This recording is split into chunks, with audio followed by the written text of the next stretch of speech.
मैं तिलक के गीत गाने जा रही हूँ।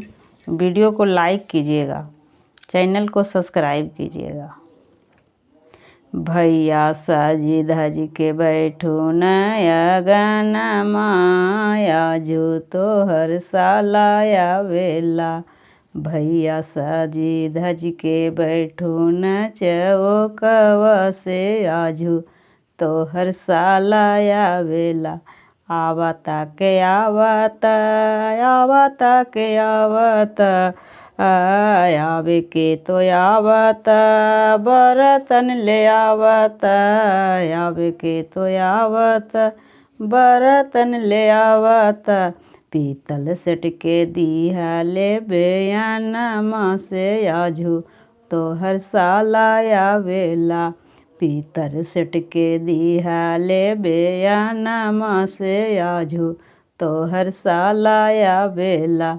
भैया साजी धज के बैठू नया गाना से आजू तो हर साल आवेला।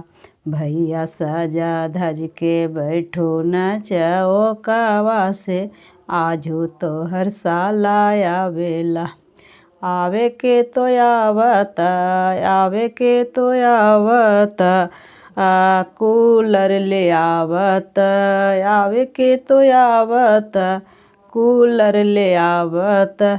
एसिया के दिहा ले बयानमा से आजू तो हर साल आवेला। एसिया के दिहा ले बयानमा से आजू तो हर साल आवेला।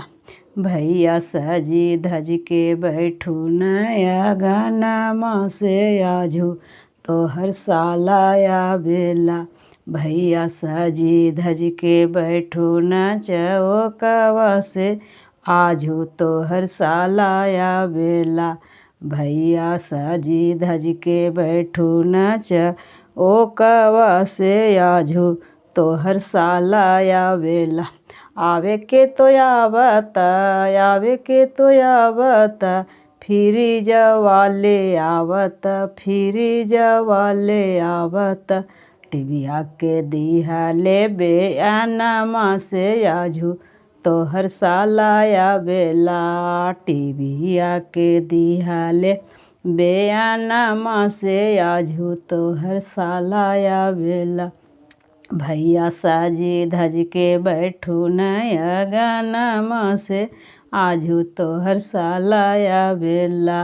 भैया साजी धज के बैठू नया गाना से आजू तो हर साल आवेला। आवे के तो आवता आवे के तो आवता कपड़ा सेट लावता कपड़ा सेट लावता। आवे के तो आवता कपड़ा सेट लावेता। कोटा पैंट के दिहा ले बयानमा से आजू तो हर साल आवेला। कोटा पैंट के दिहा ले बयानमा से आजू तो हर साल आवेला। भैया साजी धज के बैठू नया गाना से आजू तो हर साल आवेला। भैया साजी धज के बैठू न चौकवा से आजू तो हर साल आवेला। साल आवेला तो हर साल आवेला।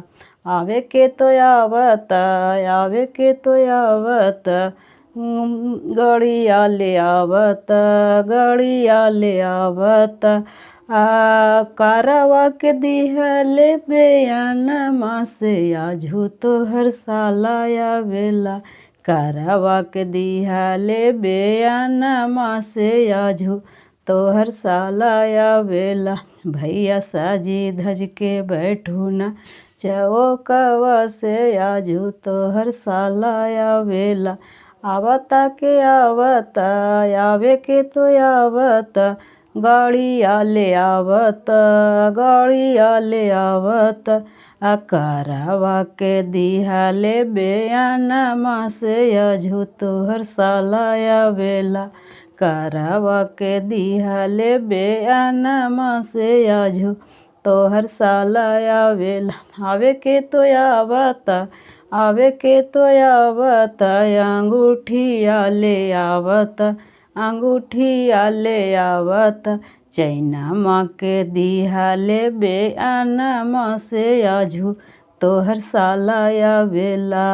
चैनमा के दिहाले बेअनमा से आजू तोहर साला आवेला। साजी धज के बैठू नया गनमा से आजू तोहर साला आवेला। भैया साजी धज के बैठू नया गनमा से आजू तोहर साला आवेला। वीडियो को लाइक कीजिए, चैनल को ज़रूर से ज़रूर सब्सक्राइब कीजिए।